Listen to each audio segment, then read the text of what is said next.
They're going in that little hole in the back of the microwave. Oh, the wasp? Yeah, that little black dot hole there. Oh, yeah. They're crawling in there. They're crazy. So our little mourning doves are preening over there.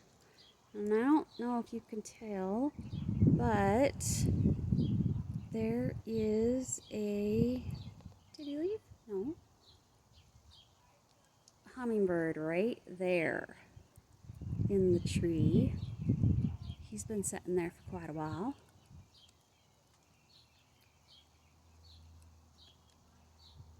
Moving his head back and forth, back and forth. And then our little mourning doves. Oh, there he goes. The hummingbird went away. He's over here on the feeder. Oh. Going for a little ride here. He is right there on the feeder.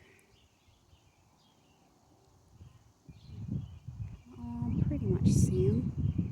Yeah, that blends in. The rufous came through already, so. Yeah.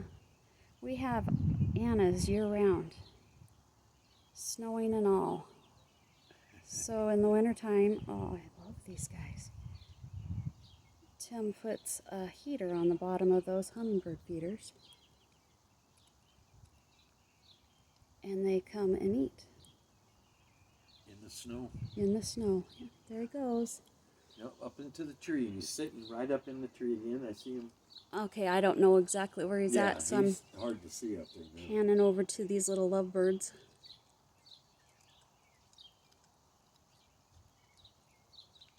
How sweet.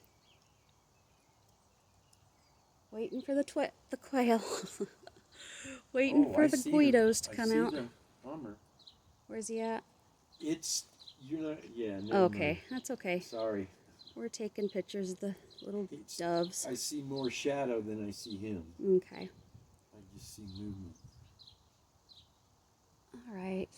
Well, that's all of the little lovebirds.